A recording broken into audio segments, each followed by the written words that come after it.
telespectador, amigo telespectador, um abraço. Obrigado por mais uma vez me receber na sua casa com o programa Sem Censura. Hoje vou falar com o empresário e palestrante Rafael Lavarino. Rafael, prazer ter aqui, seja bem-vindo, um abraço. Um abraço, João, um abraço a todos que estão em casa e que na oportunidade de hoje a gente possa abrir nosso coração para compreender melhor o que é a doutrina espírita e a concordância que ela tem com a Bíblia. Você é palestrante sobre o Espiritismo.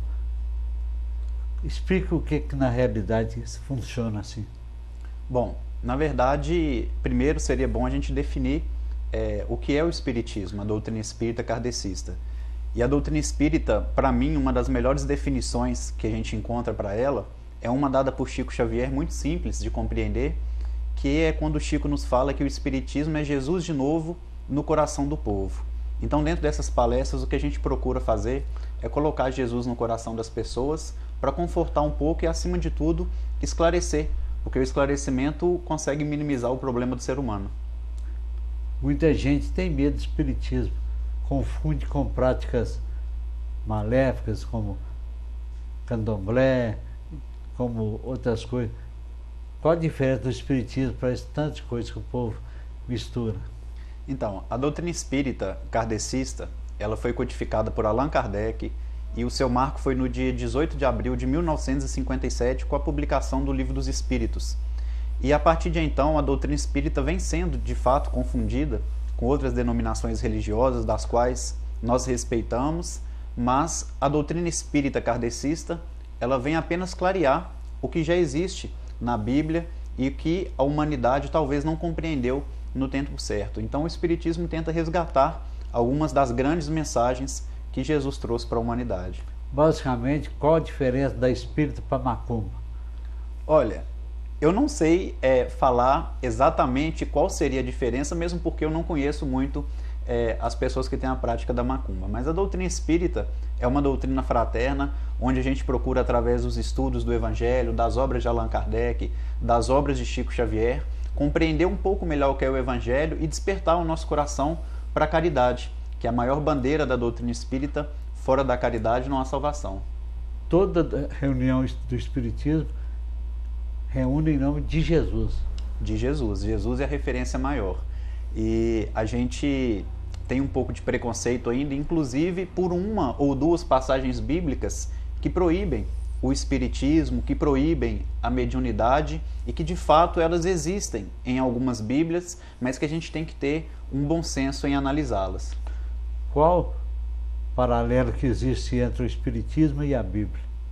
Bom, na verdade, o espiritismo não veio trazer para a humanidade nenhuma nova doutrina. A gente busca apenas esclarecer o que já existe na Bíblia, principalmente no que se diz respeito à grande mensagem da imortalidade da alma, que com o tempo foi se perdendo, que Jesus trouxe essa grande mensagem para a humanidade. A gente tem várias passagens que comprovam isso, mas com o tempo foi se perdendo e o espírita, a doutrina espírita, acredita que é uma mensagem capaz de confortar o coração das pessoas que sofrem. Você é médium? Olha, Allan Kardec define o médium como qualquer ser humano que está intermediando o mundo físico do mundo espiritual. Todos nós podemos ser médiuns porque a gente recebe constantemente energias positivas e energias negativas no nosso dia a dia. No entanto, tem pessoas que têm a mediunidade ostensiva, que são aquelas que têm a capacidade de enxergar, de ouvir, de conversar com os espíritos. Você é um palestrante espírita. Como é que isso funciona?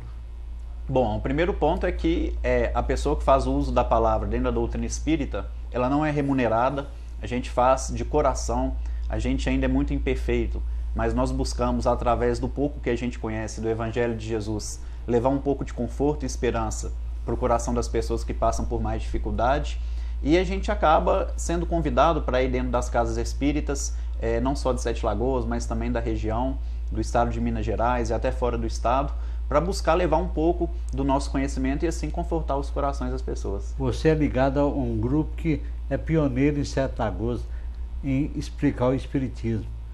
Um grupo que pratica muita caridade, que é a Paulo de Silva Jardim. Exatamente. O Centro Espírita Silva Jardim, ele tem essa característica, é conhecido em Sete Lagoas pelos trabalhos sociais que desempenha, Hoje em dia ainda existe muito trabalho social e é o que sustenta a nossa casa. Além dos auxílios espirituais, das palestras, dos estudos, a gente tem semanalmente a sopa fraterna, que acontece aos sábados na parte da manhã. Todo domingo a gente tem campanha do quilo, que é a arrecadação de alimentos para as famílias necessitadas.